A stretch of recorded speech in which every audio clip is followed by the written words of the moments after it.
Como é de conhecimento de vocês, está começando esse mês, vai ser falado, ensinado sobre famílias, né?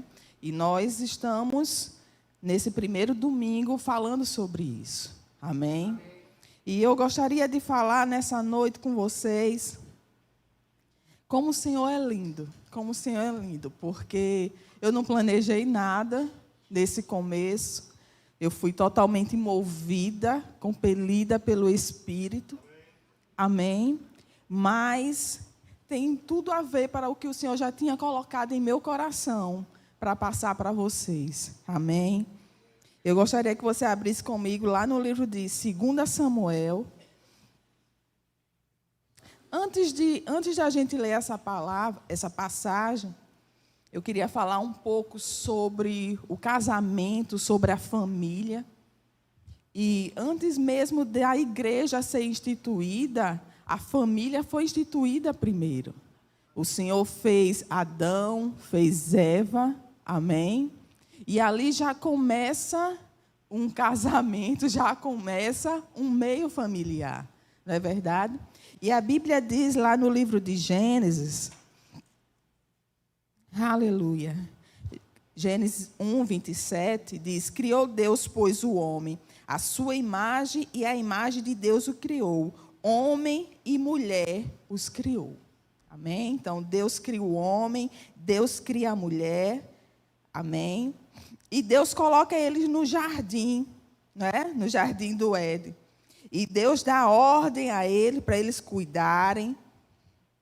E Deus diz a ele que da árvore do conhecimento e do mal não comereis, porque no dia que dela comeres, certamente morrerás.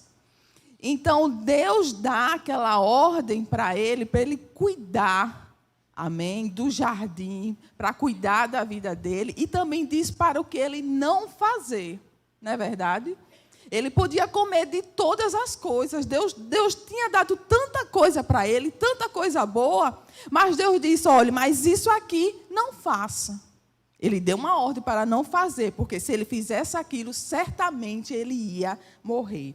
E nós sabemos que o diabo, a serpente, veio, engana Eva, e Eva agora come daquele fruto e dá ao homem. E a Bíblia diz que naquele momento, amém, os olhos deles se abriram, e é exatamente naquele momento que a morte espiritual vem para eles. Porque até então eles eram santos, eles eram puros. Não havia doença, não havia vergonha, não havia fraqueza. Mas quando o pecado entra, gera a morte. E todas as coisas ruins agora entrou no mundo por causa do pecado. E é interessante que quando Deus dá aquela ordem para cuidar, quando Deus nos manda fazer algo, é porque nós podemos fazer. Não é verdade? Deus não falou nada demais. Não era coisa muito grande que ele não pudesse fazer. Ele podia fazer, mas ele estava com o poder de decidir se ia fazer, ou se ia obedecer ou não. Então, o que é isso que eu quero dizer? Que nós temos que cuidar da nossa vida. Nós temos que cuidar da nossa família, do nosso casamento, assim como Deus deu um jardim para Adão e Eva cuidar. E assim como Deus disse para ele, não faça isso, tem coisas no nosso casamento, na nossa família, que também nós não devemos fazer. Porque se fizermos, se desobedecermos, vamos abrir a porta para o diabo. E as coisas ruins vão acontecer, por quê? Não é porque nós não somos abençoados, não é porque Deus não é bom, não é porque nós abrimos a porta para o diabo e o pecado entrar. E quando o pecado entra, ele gera a morte. Amém? Então, cabe a nós, amém, como família, como membros de família, principalmente homem, mulher, cuidar do casamento, zelar, amém, por este casamento, para que coisas ruins não cheguem nas nossas vidas, nas nossas casas. Amém? Então, vamos abrir lá agora em 2 Samuel, no capítulo 11. essa passagem sobre Davi, o rei Davi, quando o rei Davi comete esse pecado, né? A Bíblia diz aqui, vamos ler comigo? Podemos ler?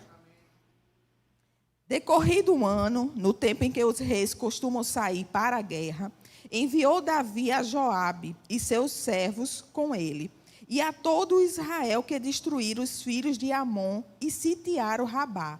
Porém, Davi ficou em Jerusalém. Uma tarde, levantou-se Davi do seu leito e andava passeando no terraço da casa real. Daí, viu uma mulher que estava tomando banho. Era ela muito formosa. Davi mandou perguntar quem era, e disseram: é Batseba, filha de Eliã e mulher de Urias, o heteu. Então enviou Davi mensageiros que a trouxesse, e ela veio, e ele se deitou com ela. Tendo-se ela purificado da sua imundícia, voltou para a sua casa. A mulher concebeu e mandou dizer a Davi: estou grávida. Olha só. Aí o pipoca a confusão. Não é verdade? Ela concebeu e ficou grávida. Até então as coisas estavam escondidas, estavam em oculto o que ele fez. Mas agora uma gravidez ia exteriorizar, amém? Ia ficar conhecida a situação. E a Bíblia diz que, então, vamos lá no 6. Então enviou Davi mensageiros a Joabe, dizendo: manda-me Urias, o heteu. E Joabe enviou Urias a Davi. Eles estavam em um combate, era um exército, e Joabe era o líder, amém? Era o chefe. E Urias, o esposo de Batseba, era dos guerreiros que estavam participando desta guerra. Aí Davi manda chamar ele, com o plano, né? Tudo bem organizado, bem armado. Aí Davi diz assim, aí o 7 diz assim: vindo, pois, Urias a Davi, perguntou este: como passava Joabe? Como se achava o povo e como ia a guerra? Ou seja, Davi só rodeando, com uma conversinha mole ali, para tentar tapear, para chegar até onde ele queria. Porque ele não queria, de fato, saber isso. Se ele quisesse saber isso, ele poderia ter perguntado a outras pessoas, e não justamente o esposo de Batseba. Então, ele faz essa conversa, né? Ele começa, aí no 8 diz: depois disse a Davi a Urias: desce a tua casa e lava os pés. Saindo Urias à casa real, logo se lhe seguiu um presente do rei. Ou seja, Davi conversa com ele e diz: agora lava os pés e vai para a tua casa. Porque Davi queria que ele fosse para casa, para agora conceber, né, com a esposa dele. Mas só que não acontece o que o rei Davi planejou e organizou. A Bíblia diz aqui no verso 9: porém Urias se deitou à porta da casa real, com todos os servos do seu senhor, e não desceu para a sua casa. Fizeram-lhe saber a Davi, dizendo: Urias não desceu à sua casa. Então disse Davi a Urias: não vens tu de uma jornada? Por que não desceste à tua casa? Aí ele responde ao rei Davi: a arca de Israel, nós estamos no 11, tá bem? Vocês estão comigo? Amém. A arca de Israel e Judá ficam em tendas. Joabe, meu senhor, e os servos do meu senhor estão acampados ao ar livre. E hei de eu entrar na minha casa para comer e beber e para me deitar com minha mulher? Então, certo como tu vives e como vive a tua alma, não farei tal coisa. Olha só o coração de Urias, né? O temor, a honra, honrando o líder dele, o chefe, as pessoas que estavam lá no acampamento, naquela guerra, guerra, né? E ele diz: não, eu não vou para ali, eu não vou para minha casa por bem melhor, enquanto eles estão lá. Então ele não foi. Aí o 12 diz assim: então disse Davi a Urias: demora-te aqui ainda hoje, e amanhã te despedirei. Urias, pois, ficou em Jerusalém aquele dia e o dia seguinte. Davi o convidou, Davi convida de novo ele, comeu e bebeu diante dele, e o embebedou. À tarde saiu Urias a deitar-se na sua cama com os seus servos do seu senhor, porém não desceu à sua casa. Ele mesmo embriagado, ele não foi para casa. Aí o 14 diz, pela manhã Davi escreve uma carta a Joabe e lhe manda por mão de Urias. Aí ele planeja outro plano. Não deu o primeiro certo, vamos agora para o segundo plano. E escreveu na carta dizendo, pondo Urias na frente. Aí ele manda uma carta para o capitão, né, para Joabe, que era o líder. Davi manda uma carta para ele e diz o que ele tem para fazer. Ele diz assim, ponde Urias na frente, estamos no 15, tá bom? Ponde Urias na frente de maior força da peleja e deixa-o sozinho para que seja ferido e morra. Tendo, pois, Joabe sitiado a cidade, pôs a Urias no lugar onde sabia que estavam homens valentes. Saindo os homens da cidade, pelejando com Joabe, caíram alguns do povo, dos servos de Davi, e morreu também Urias, o heteu. Ele era totalmente despreparado para estar naquela linha de frente. Ali era para os valentes, para aqueles que eram preparados. E Urias não tinha essa preparação para estar ali. Ou seja, se ele estivesse ali, era certo que ele ia morrer.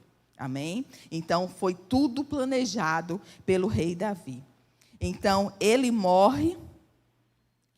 E o 26 diz aqui, 11:26. Ouvindo, pois, a mulher de Urias que seu marido era morto, ela o pranteou. Passando o luto, Davi manda buscá-la e trouxe para o palácio. Tornou-se ela mulher e lhe deu à luz um filho. Porém, isto que Davi fizera foi mal aos olhos do Senhor. Você pode dizer assim comigo? Mal aos olhos do Senhor. Davi pecou. Davi fez o que era errado.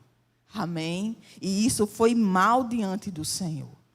E até então ele não tinha caído em si. Ele não estava consciente da situação. Aí o Senhor levanta o profeta Natã e vai conversar, e vai falar com Davi. É interessante que o profeta conta a história para ele de um viajante, de um rico e um pobre. O rico tinha várias ovelhas, vários bois, e o pobre uma cordeirinha. Aí diz a Bíblia que passando o viajante, isso é a história que o profeta está contando para Davi. Passando o viajante, o rico não pega nenhuma das suas ovelhas, dos seus bois, mas pega a cordeirinha do pobre e dá ao viajante.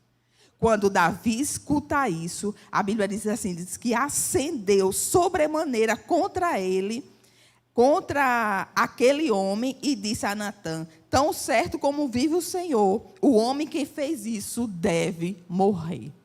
Aí o profeta vira para ele e diz, esse homem foi você. Amém? Então disse Natã a Davi, o 12:7. Tu és o homem, assim diz o Senhor, Deus de Israel. Eu te ungi, olha só, isso é o profeta falando, dando as palavras de Deus para o rei Davi. Eu te ungi sobre Israel e eu te livrei das mãos de Saul. Dei-te a casa do teu senhor e as mulheres do teu senhor em teus braços, e também te dei a casa de Israel e de Judá. E se isto fora pouco, eu teria acrescentado tais e tais coisas. Porque, pois, desprezaste a palavra do Senhor. Então, Deus tinha dado tudo que Davi precisava e queria. Tinha as mulheres, várias mulheres, tinha tudo que o rei tinha, como podia ter, ele tinha, ainda podia dar mais coisas. Mas a Bíblia diz que ele desprezou a palavra do Senhor. Ele pecou. Amém? Ele adulterou e ele assassinou. Ele desprezou totalmente os mandamentos do Senhor na vida dele. Aí a Bíblia diz aqui, diz no 13. Então disse Davi a Natã, pequei contra o Senhor. Disse Natã a Davi, também o Senhor te perdoou o teu pecado e não morrerás. Amém? Então, quando ele escuta essas palavras, Amém? Ele cai em si e ele reconhece o seu erro, ele reconhece que pecou e no reconhecimento Deus perdoa ele. Mas eu quero te chamar a atenção para algo, que antes dessas coisas acontecer, desse perdão, Deus disse a ele o que iria acontecer por conta daquele pecado que ele cometeu. A consequência do pecado. Deus perdoou, mas a consequência do pecado, ele teria que agora arcar com ela e teria que lidar com aquelas coisas. Porque Deus perdoa, amém? E prova isso que ele nos perdoa, mas aquelas coisas ele teria que passar porque ele cometeu o pecado. E eu fico pensando, muitas vezes, a gente deixaria de fazer muitas coisas se nós tão somente pensássemos nas consequências. Se tão somente pensasse naquilo que poderia acontecer. A Bíblia diz que Davi era o rei. Ele era o rei, ele chegou à posição máxima. Ele tinha um cargo, ele foi ungido, ele recebeu unção do Senhor para estar ali. E de quanto é mais dado, mais é cobrado. E ele desprezou, ele pecou contra Deus. Amém? E a sentença do pecado veio para ele. A Bíblia diz aqui que, deixa eu achar o versículo. O 11 diz assim: assim diz o Senhor, eis que da tua própria casa suscitarei o mal sobre ti, e tomarei tuas mulheres à tua própria vista, e as darei ao teu próximo, ao qual se deitará com elas, em plena luz do sol. Porque tu fizeste em oculto, mas eu farei isto perante todo Israel e perante o sol. Amém? E se a gente for ler, se você depois pode ler a história do rei Davi, todas essas coisas aconteceu na família dele, filho contra filho, o filho tentando roubar o trono dele, se levanta contra ele. Amém? O filho toma as concubinas dele, as mulheres dele, e expõe exatamente isso como Deus falou que ia acontecer. Amém? Então, a consequência do pecado, ele passou e ele teve que lidar com ela. Amém? Mas, graças a Deus que a Bíblia nos fala isso, mas também nos fala, amém? Que Deus o perdoou, que ele reconheceu o seu erro, ele caiu em si. Meu Deus, que besteira eu fiz. O que foi que eu fiz? Amém? E aqui prova também como Deus levanta, restaura, restitui todas as coisas. A Bíblia diz que é um coração contrito e quebrantado, o Senhor não despreza. Mas também nós vemos que Deus é contra o pecado. Deus vira o rosto contra o pecado. Deus é santo. Deus é santo. Deus é puro. E pecado não tem harmonia com o nosso Deus, com a natureza de Deus. Amém, gente? Aleluia. Aí a Bíblia diz que a criança nasceu, mas o Senhor tinha dito que a criança ia morrer. Mesmo assim, Davi, entre jejum, faz o jejum, ora ao Senhor, mas a criança morre. Amém? Mas eu queria que você viesse aqui comigo agora para 23. A Bíblia diz que Davi ficou muito desfigurado, enfraquecido por causa dos dias que jejuou, que chorou, que orou, que pranteou, mas a criança morreu. Aí o 23 diz assim: porém agora que é morta, por que jejuarei eu? Poderei eu fazer-a voltar? Eu irei a ela, porém ela não voltará para mim. Então Davi veio a Batseba, consolou-a e se deitou com ela. Teve ela um filho, a quem Davi deu o nome de Salomão. E eu acho lindo isso, está na Bíblia. E o Senhor fez o quê? O Senhor amou a Salomão. E Salomão é um filho de Davi com Batseba. Mas a Bíblia diz que Deus amou Salomão. E Salomão foi que herdou o trono de Davi. Depois foi ele que herdou. Então, como Deus perdoou, restaurou e levantou. E a gente vê aqui na vida de Davi que tudo aquilo aconteceu. O filho morreu, aconteceu, mas ponto, acabou. Então, eu vou agora para frente. Irmãos, coisas acontecem nas nossas vidas e já foram feitas. Já aconteceu, não tenho mais o que fazer. Temos que olhar para frente, crer em Deus, nos fortalecer em Deus e fazer a história diferente. Deus é aquele que nos dá oportunidade.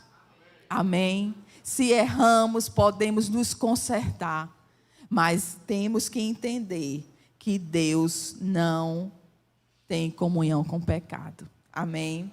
Então, Deus é um Deus perdoador. Deus é aquele que nos restitui novamente. Situações que parecem ser impossíveis.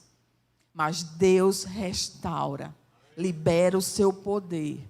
Se tão somente nós ficarmos firmes e voltarmos o nosso coração para o Senhor.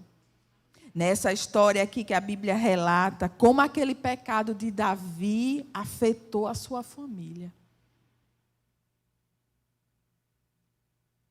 Como temos que ter sabedoria, mas temor do Senhor. Porque o pecado é uma coisa muito momentânea, é um prazer da carne. E, irmãos, enquanto nós estamos nesse mundo aqui na terra, nós temos que lidar com os 3 inimigos. É o mundo, o diabo e a nossa carne.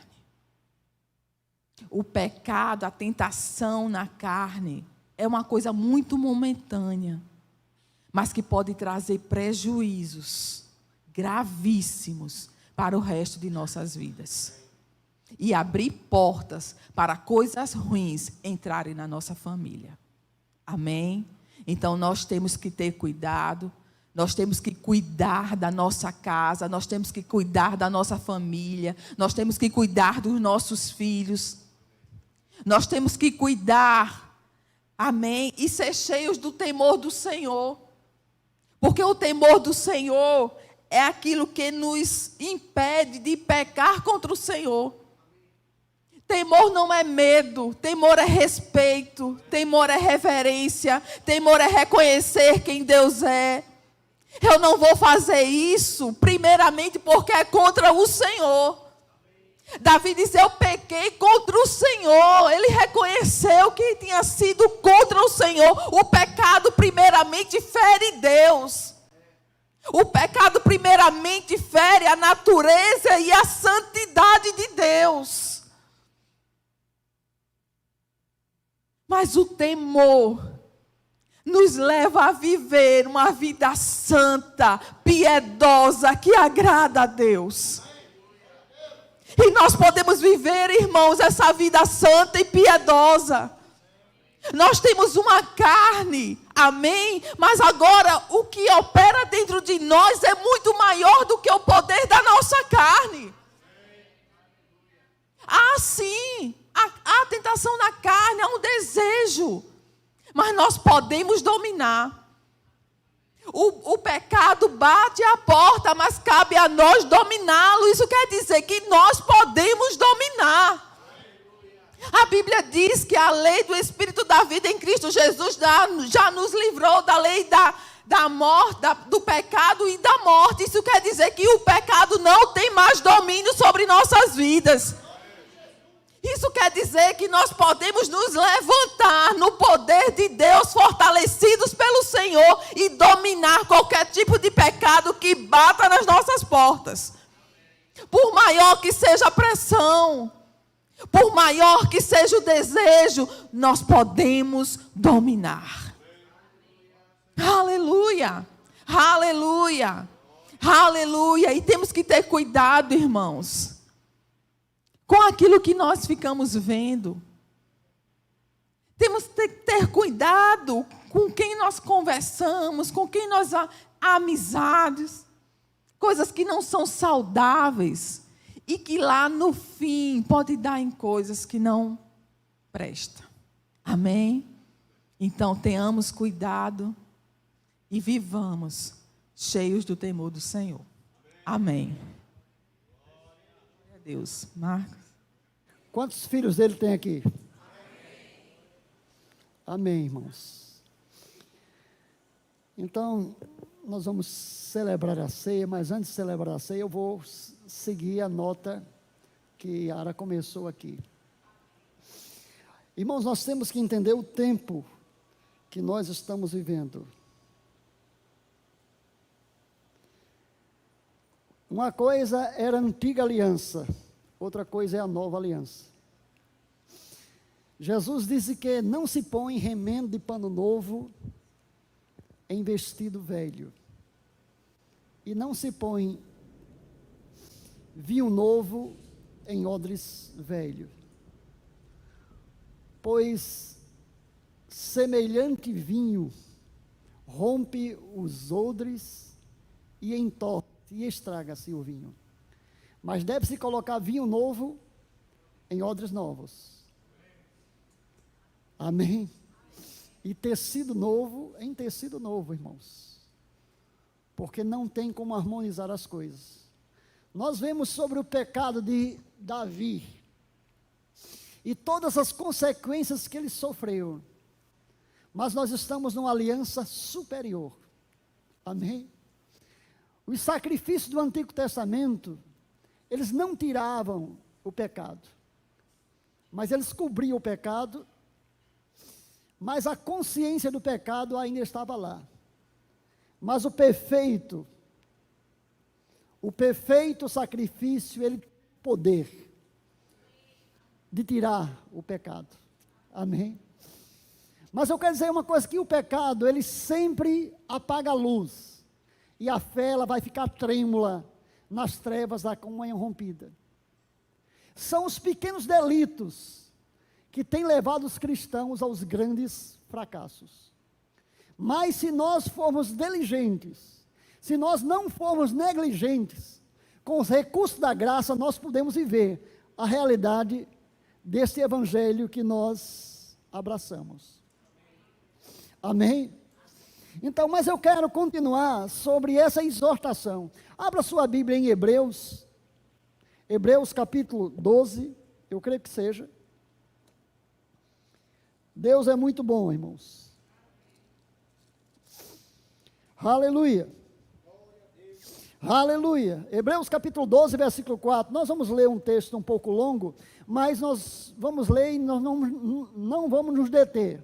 Mas eu quero que você ligue o seu coração, porque a palavra é suficiente, e o Espírito e a palavra é suficiente para te convencer da verdade. Amém? Versículo 4 de Hebreus capítulo 12.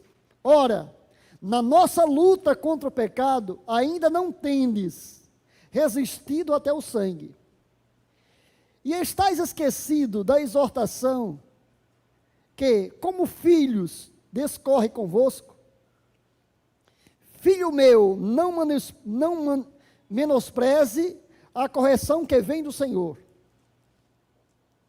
Tem algum filho dele aqui? Então não menospreze a correção que vem do Senhor. Nem desmaie quando por ele for reprovado. Porque o Senhor corrige a quem ama e açoita a todo filho a quem recebe. É para a disciplina que perseverais. Deus os trata como filhos. Pois que filho há que o pai não corrige? Mas se estáis sem correção, de que todos se têm tornado participantes, logo sois bastardos e não filhos. Então, se você está sem correção, você é um bastardo e não um filho. Porque o pai corrige ao filho a quem ama. Além disso, tínhamos nossos pais, segundo a carne, que nos corrigia e respeitávamos. Não havemos de estar muito mais submissos, em maior submissão ao Pai espiritual, e então viveremos, pois ele nos corrigia por pouco tempo, segundo melhor lhe parecia. Deus, porém, nos disciplina para aproveitamento, a fim de sermos participantes da sua santidade. Toda disciplina, com efeito, no momento, não parece motivo de alegria, mas de tristeza. Depois, entretanto, produz fruto pacífico aos que têm sido por ela exercitados, frutos de justiça. Por isso, restabelecei as mãos decaídas e os joelhos trôpegos, fazei caminhos retos para os vossos pés, para que não se extravie o que é manco, antes seja curado. Segui a paz com todos e a santificação, sem a qual ninguém verá o Senhor. Atentando diligentemente para que ninguém seja faltoso, separando-se da graça de Deus, e não haja alguma raiz de amargura que brotando vos perturbe, e por meio dela muitos sejam contaminados. Queridos, eu quero que você atente para a palavra de Deus. O Senhor já nos deu todos os meios que nos conduzem à vida e à piedade. Pelo pleno conhecimento daquele que nos chamou por sua própria glória e virtude. Foi a glória e a virtude de Deus que tirou você do cativeiro em que você estava. Mas isso custou um preço muito alto para o Filho de Deus. Amém? Mas nós vamos cear hoje à noite. E nós sabemos que a ceia, a aliança, era o ápice das celebrações. Mas naquela ceia, Jesus vai tomar o cálice e o pão, e vai dizer que isto é a aliança do meu sangue, que é dado por vocês. Amém? Então, queridos, nós precisamos atentar para essa realidade. Que tempo nós estamos vivendo? O maior problema do mundo, da igreja hoje, é misturar lei e graça e não entender o tempo que está vivendo. Muitas pessoas estão manquejando, muitas pessoas estão capengando na vida cristã pela falta de entendimento. Mas o Senhor já nos deu todas as coisas que nos conduzem à vida e à piedade pelo pleno conhecimento. É só por esse conhecimento espiritual. Todos nós temos já o pleno conhecimento, porque nós nascemos de novo. Mas muitas pessoas estão querendo obter primeiro a maturidade para chegar a esse conhecimento. É o contrário, você por esse conhecimento, pela prática desse conhecimento espiritual, que ele vai levar você à maturidade. De fato, a Bíblia diz que ele mesmo concedeu uns como apóstolos, outros como profetas, outros como evangelistas, outros como pastores e mestres, com vista ao aperfeiçoamento dos santos para o desempenho do seu serviço na edificação do corpo de Cristo. Então Deus deu alguns dons espirituais e capacitou alguns homens, amém, com algumas habilidades mais eficazes para esse ensino da igreja, para transmitir esse conhecimento. Vocês estão entendendo o que eu estou falando? Diga mais, seu vizinho, diga mais, todos nós temos o conhecimento. Então abra sua Bíblia em 1 João, capítulo 2, versículo 20. Porque você já tem esse conhecimento.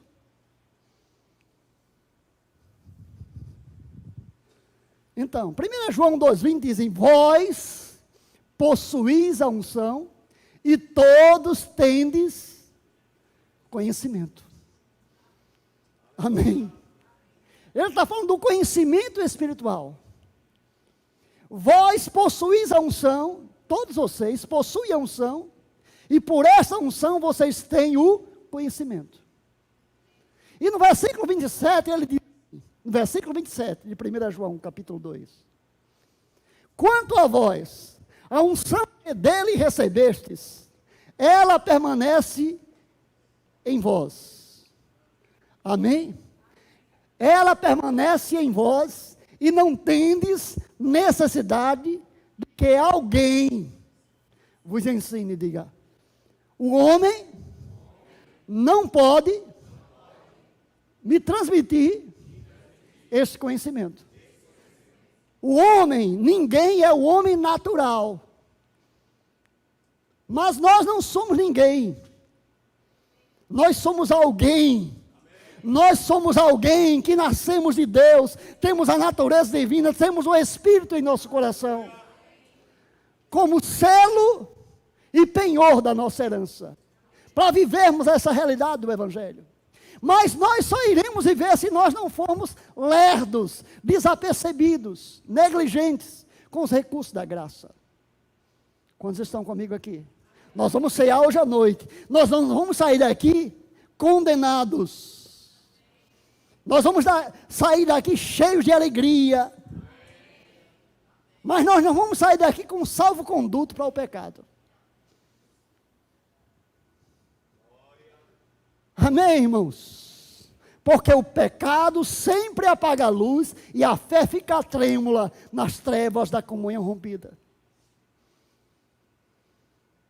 Amém, irmãos? Você vai se levantar hoje como filho de Deus. Há uma graça muito grande nessa igreja, irmãos. Amém, irmãos? Eu estou muito feliz de estar aqui. Deus me trouxe para aqui, juntamente com minha esposa. E Deus tem uma obra grandiosa para fazer aqui. E aquilo que Ele começou aqui, Ele é poderoso, amém? Para completar. Quantos sabem que Deus ainda não acabou com você, irmãos? Quantos creem que o melhor de Deus está diante de você?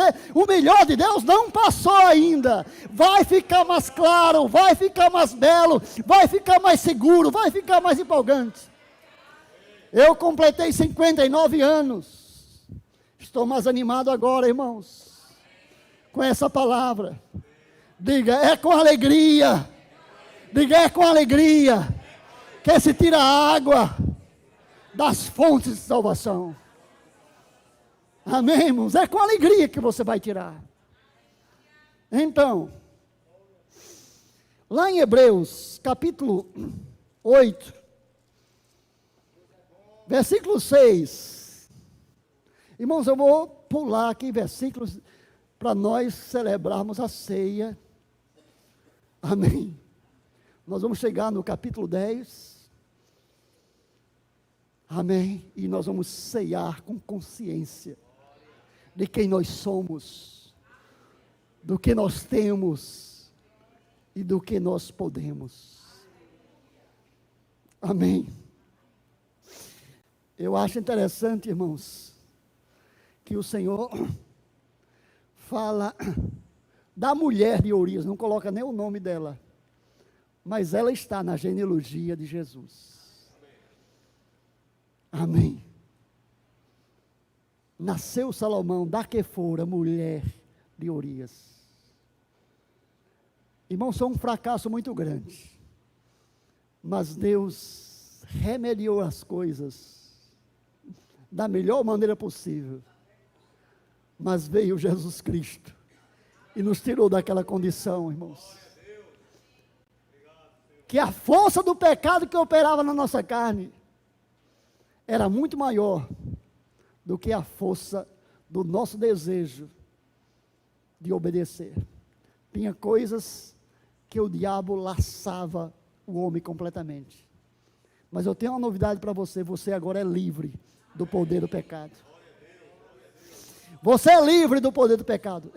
Eu não estou dizendo que o pecado não vai causar consequências, principalmente pecados sexuais, casamento rompido. Mas Deus pode te dar uma segunda chance e te dar um novo começo. Amém, irmãos? Deus é muito bom. Então, Hebreus capítulo 8, versículo 6. A palavra do Senhor diz assim: com efeito, obteve Jesus ministério tanto mais excelente, quanto ele é mediador de superior aliança, instituída com base em superiores promessas. Amém? Capítulo 9. Ora, a primeira aliança também tinha preceitos de serviço sagrado e santuário terrestre. Com efeito, foi preparado um tabernáculo, cujo a parte anterior, aonde estava o candeeiro, a mesa e a exposição dos pães, que se chama Santo Lugar, uma parte do santuário, não é assim? E por trás do segundo véu se encontrava o tabernáculo, que se chama Santo dos Santos, o qual pertencia a um altar de ouro para o incenso e a arca da aliança, totalmente coberta com ouro, na qual estava uma urna de ouro, contendo maná, o bordão de Arão, que florescera, e as tábuas da aliança. E sobre ela, os querubins da glória, com a sua sombra, cobria o propiciatório, e dessas coisas, todavia, não falaremos agora.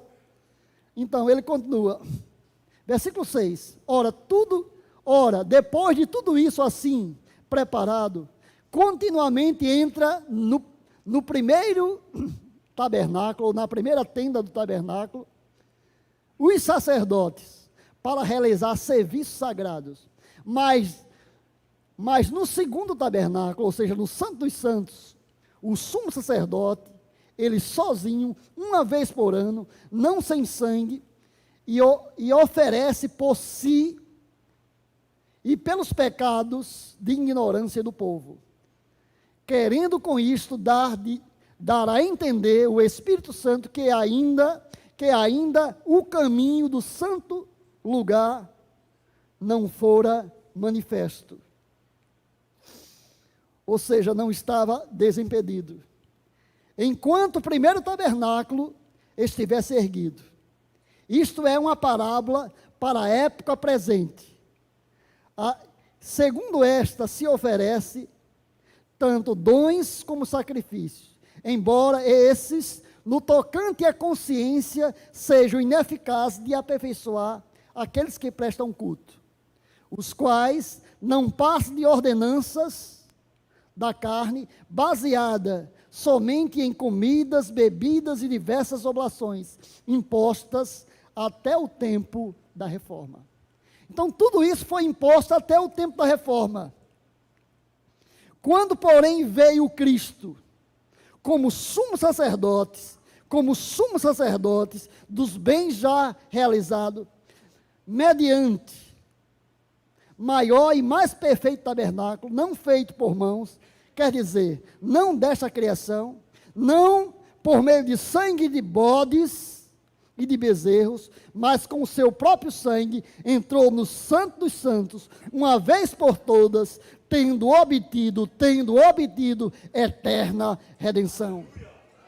Porque o sangue de bodes e de touros, e a cinza de uma novilha, aspergidas sobre os contaminados, santificam quanto à purificação da carne. Muito mais o sangue de Cristo, que pelo Espírito eterno, a si mesmo se ofereceu, sem mácula a Deus, purificará a nossa consciência das obras mortas, para servirmos ao Deus vivo. Amém? Ele purifica a nossa consciência das obras mortas. Irmãos, o que ficou para trás, ficou para trás. O sangue já remiu. Você está aqui por causa desse sangue. Você está aqui por causa desse novo e vivo caminho que Ele consagrou para você. Está. E para você estar agora, e por esse caminho, você está ante a presença de Deus. Amém, irmãos? Vamos continuar. Aleluia. Aí ele mostra que Moisés foi mediador daquela velha aliança. E quando Moisés recebe esta lei, ele vai ter que construir o santuário conforme ele viu lá no monte. Mas depois que este santuário foi erigido, Moisés vai ler a lei para o povo, mas vai ter alguns procedimentos. Vamos lá. Versículo 18. Porque nem a primeira aliança foi sancionada sem sangue, porque havendo Moisés proclamado todos os mandamentos, segundo a lei, a todo o povo tomou o sangue de bezerros, de bodes, com água, lã, tinta escarlate, esopo, e aspergiu, não só o próprio livro, mas também sobre todo o povo, dizendo: este sangue é a aliança da qual prescreveu para vós outros. Igualmente também aspergiu com sangue o tabernáculo e os utensílios do serviço sagrado, com efeito que quase todas as coisas, segundo a lei, se purificam com sangue, e sem derramamento de sangue não há remissão. Então, versículo 23, quantos estão comigo aqui ainda? Eu queria chegar aqui agora. Amém? Porque o sumo sacerdote entrava uma vez por ano, não sem sangue, mas ele entrava com as suas vestes salpicadas de sangue. Amém? Ele entrava com sangue de touros. Amém? E de bodes. Amém? E oferecia o serviço sagrado ante o santuário. Então, no versículo 23, era necessário, portanto, que as figuras das coisas que se acham nos céus se purificasse com tais sacrifícios. Era necessário que as figuras das coisas que se acham no céu se purificasse com tal sacrifício. Irmãos, que coisas que se acham no céu? Que sacrifício eram aqueles que propiciava aquelas coisas para que eles fossem aceitáveis diante de Deus? Mesmo que aquele sangue não purificasse a consciência das obras mortas. Então as figuras das coisas foram purificadas com sangue de touros e de bodes. Amém? Então, mas as próprias coisas celestiais com sacrifícios a eles superiores. Olha para o seu irmão e diga: boa noite, coisa celestial. Quantos sabe que nós constituímos hoje a casa de Deus? Que nós somos essas coisas celestiais, que fomos purificados com sacrifício mais excelente. Você foi purificado diante de Deus. Você está purificado diante de Deus. Mas nós vamos entender isto lendo o capítulo 10. O capítulo 10 diz assim: ora, visto que a lei tem sombra dos bens vindouros, não a imagem real das coisas, nunca jamais pode tornar perfeito, nunca jamais pode tornar perfeito os ofertantes, com os mesmos sacrifícios que ano após ano, perpetuamente eles oferecem. De outra sorte, não teriam cessado de ser oferecidos. Então, tem uma Bíblia que tem uma interrogação aqui, mas tem outras Bíblias que a interrogação é só no final do versículo. De outra sorte, não teriam cessado de ser oferecidos, ou seja, se esse sacrifício tornasse perfeito os ofertantes, purificasse os ofertantes da consciência das obras mortas. Então ele diz: porquanto os que prestam culto, tendo sido purificados de uma vez por todas, não mais teriam consciência de pecados. Entretanto, nesse sacrifício faz recordação de pecados todos os anos, porque é impossível que o sangue de touros, de bodes, remova pecados. Por isso, ao entrar no mundo, diga: alguém entrou no mundo e falou. Por isso, ao entrar no mundo, diz: sacrifício, oferta, não quisestes, antes um corpo me preparastes. Quem foi que falou assim? Sacrifício, oferta, não quisestes, mas um corpo me preparastes. Quem foi que falou isso? Jesus. Ao entrar no mundo, ele falou. Amém? Versículo 6. Não te deleitastes com holocaustos, oferta pelo pecado. Então eu disse, eis-me aqui estou, no rolo do livro está escrito ao meu respeito, para fazer, ó Deus, a tua vontade. Depois de dizer, como acima, sacrifício, oferta não quisestes, nem holocausto, nem oblações pelo pecado, nem com isto te deleitaste, coisas que se oferece segundo a lei. Então acrescentou, eis aqui estou, para fazer, ó Deus, a tua vontade. Aleluia. Versículo 10.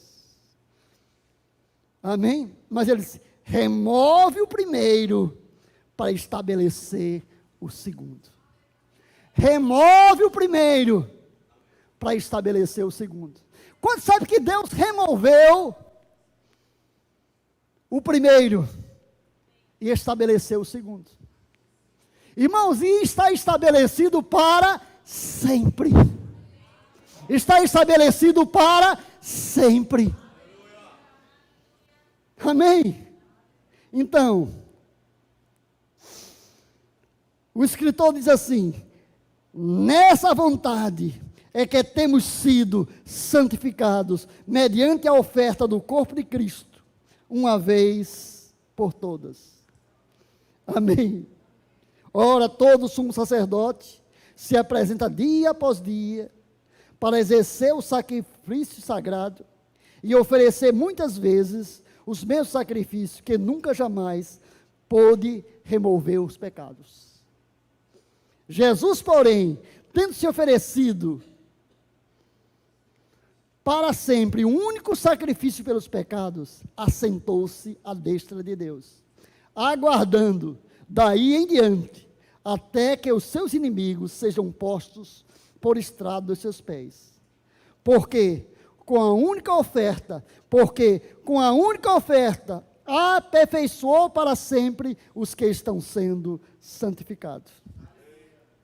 Com uma única oferta, ele te aperfeiçoou para sempre. Aperfeiçoou para sempre em relação a quê? Em relação à santidade de Deus.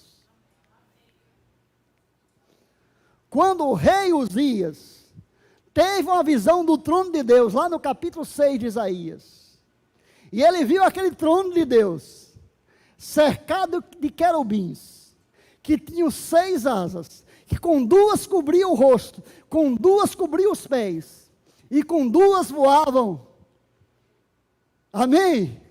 E clamavam uns para os outros, santo, santo, santo é o Senhor dos exércitos, toda a terra está cheia da sua glória. Amém? Diga, santo, santo é o Senhor dos exércitos. Diga, santo, santo, santo. Amém. É o Senhor dos exércitos, toda a terra está cheia da sua glória. Amém? Então, ao ouvir esse cântico, amém? Os limiares do trono estremeceu. E o profeta disse, ai de mim, porque eu estou perdido. E os meus olhos viram o rei.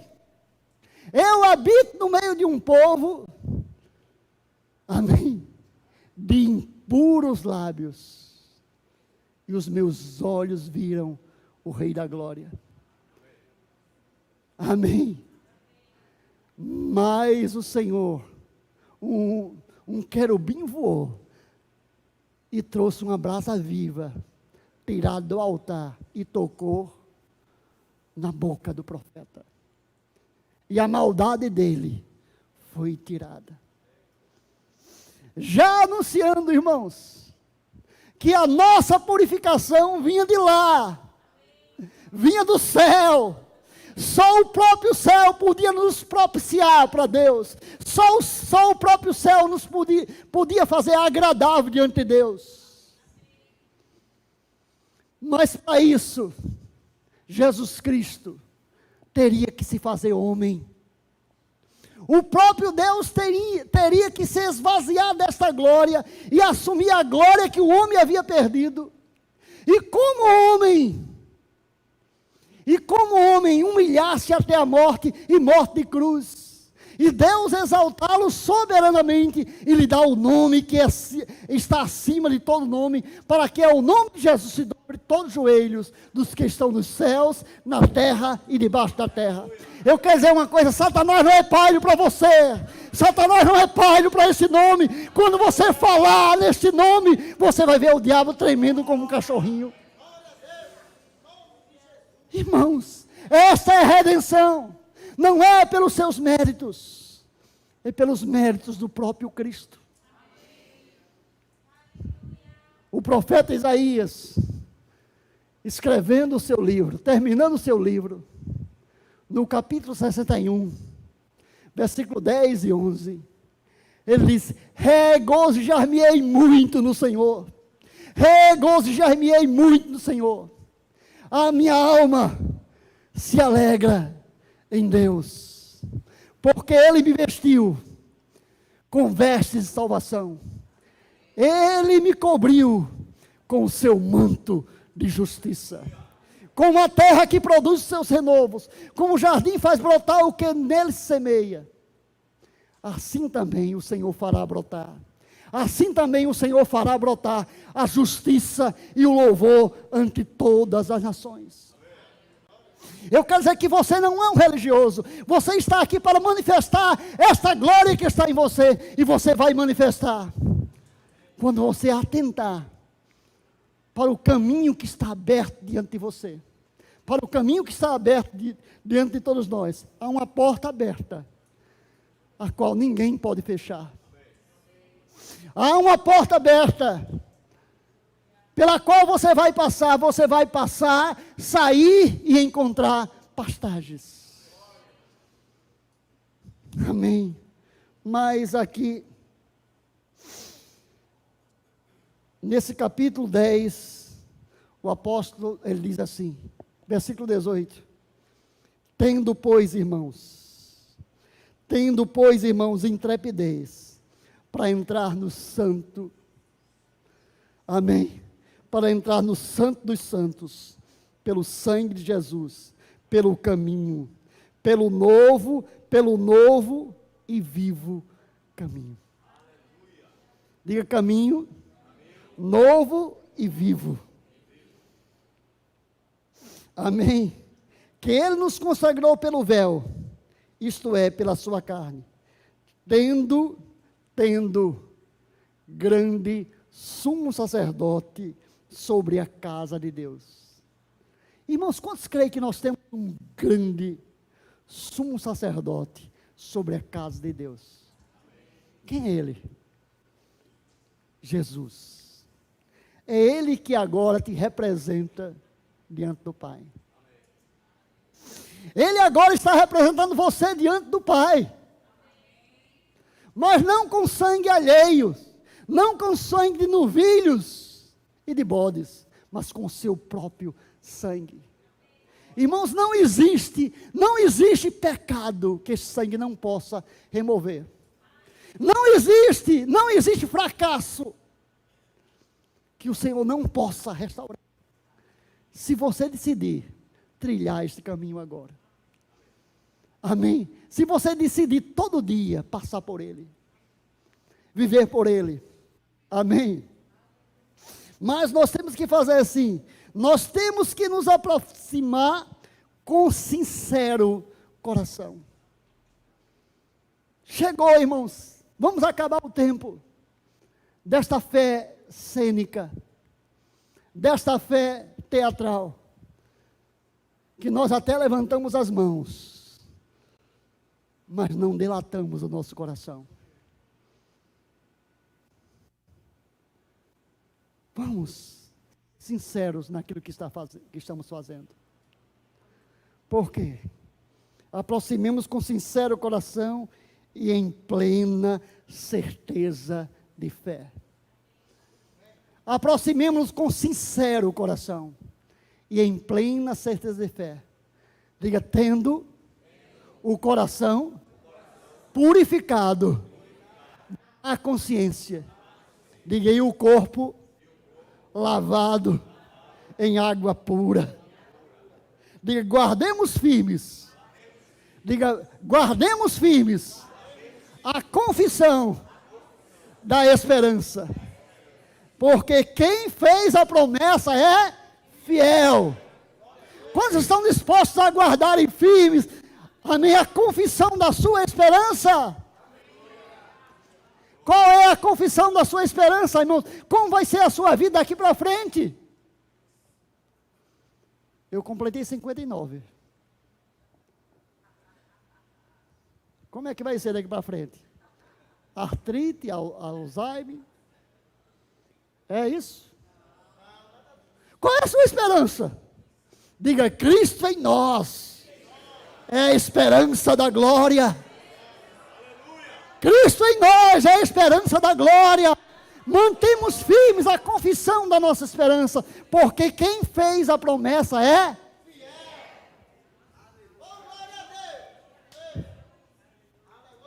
quem fez a promessa é o que é que Deus tem para você daqui para frente, irmão? Como é que vai ser os seus dias? Eu estou animado com esse negócio de ser crente. Diga, cachorro late. Diga comigo, cachorro late. Gato mia. Olhe para o seu vizinho e diga, você não é cachorro, você não é gato.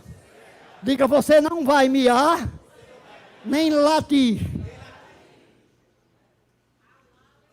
Diga, cachorro late, gato mia, peixe nada, mas crente crê. Tem algum crente aqui?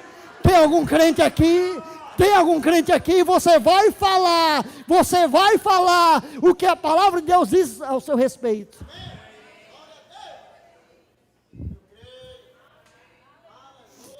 Sou eu mesmo, disse o Senhor, que apago os teus pecados, e deles eu não me lembro. Mas quantos sabem que a sua consciência não purificada vai te lembrar muitas vezes? Quantos sabem que o mundo vai te acusar? Quantos sabem que o diabo vai te acusar? Mas você está aqui, irmãos, para cear. Não estou dando licença para você pecar, para você ficar do mesmo jeito. Eu estou chamando para você considerar esse caminho que tem para você. E é assim que você vai viver. Amém? Então, eu vou ler esse versículo ali para os homens de manhã. Vou ler para você também hoje. Homens e mulheres, não é assim? Diga, em Cristo não existe judeu nem grego, nem homem nem mulher, nem escravo nem liberto, porque todos são um nele. Nele não existe primeira e segunda classe, só existe primeira classe. Onde está a primeira classe aqui? Como é que vai ser a sua vida daqui para frente? Eu estou vendo Natan aqui, né, Natan? Eu vim ministrar aqui e Natan se converteu. E Natan está no caminho. Natan é. Aleluia. Deus é muito bom. Diga, Deus é muito bom. Diga, Deus é bom. E tem um filho como eu. Irmãos, Deus tem uma vida, Deus tem um banquete para você. Mas você precisa atentar para essa palavra. Então, 1 João capítulo 3, para nós cearmos, amém, diz assim, rapaz, onde é que eu vou achar 1 João 3, É depois de Pedro. Já perdi a Bíblia. Irmãos, você só sai daqui com o coração pesado se você quiser. Porque João disse assim, 3, versículo 19, nisto conhecemos que somos da verdade. Bem como perante ele, tranquilizaremos o nosso coração. Não é assim 3,19? 1 João 3,19? Por quê? Pois se o nosso coração nos acusar, certamente Deus é maior do que o nosso coração e já sabe de tudo. Amém. Lembra Davi querendo esconder o pecado dele de todo jeito? E aquilo foi só piorando o negócio. Foi ou não foi? Foi. Não adianta, irmãos, você... A Bíblia diz que aquele que encobre a transgressão nunca prosperará. Mas aquele que confessa e deixa, alcança misericórdia. Davi tentou encobrir, mas Deus sabia. Amém. O Espírito Santo não está condenando você. Quem está ali condenando é o diabo. Amém. A sua consciência e o mundo. Mas existe remédio para o coração doído. Pois se o nosso coração nos acusar, certamente Deus é maior do que o nosso coração e conhece todas as coisas. Amados, se o nosso coração não nos acusar, temos confiança para com Deus. Amém? Quando é que nós temos confiança para com Deus? Segundo esse versículo 20. Quando é que você vai ter essa confiança para com Deus? Amém? Com o corpo lavado, com água pura e o coração purificado da má consciência. João diz, irmãos, eu não estou querendo que você procure ninguém não, mas se você não está conseguindo se libertar, procure uma pessoa idônea, uma pessoa de confiança, que ela possa orar com você, que ela vai lhe aconselhar. A Bíblia diz que a oração da fé sara o enfermo, e o Senhor o levantará. E se ele houver cometido pecado, seriam perdoados. Isso quer dizer que a pessoa pode adoecer por causa de pecados, mas a pessoa também pode adoecer por violar leis naturais. Mas uma coisa ou outra, o Senhor te perdoa. Amém? O Senhor te sara. O Senhor te levanta. Mas se você precisa de ajuda, procura alguém da igreja de confiança que possa orar por você. Procura o pastor e fala, eu garanto que ele vai te ajudar. Mas você não pode ficar do mesmo jeito. Você não pode ficar do mesmo jeito. Amém? Porque Deus quer o seu coração livre. Amém. Amados, se o nosso coração não nos acusar, nós temos confiança para com Deus. E aquilo que pedimos dele, recebemos. Por quê? Amém. Dele recebemos porque guardamos os seus mandamentos e fazemos diante dele o que é agradável. Quantos querem, irmãos, oferecer sacrifícios agradáveis a Deus por Jesus Cristo? Eu quero, irmãos. Eu estou animado. Eu sei que hoje está terminando, mas amanhã a festa continua. Quantos creem que Deus tem uma festa para você aqui, irmão? Você vai sair dessa igreja, mas você não vai viver uma semana comum, você vai viver uma semana sobrenatural com essa presença, porque você vai tirar com alegria das fontes de salvação. Mas agora você vai cear. Os diáconos chegam à frente. Aleluia.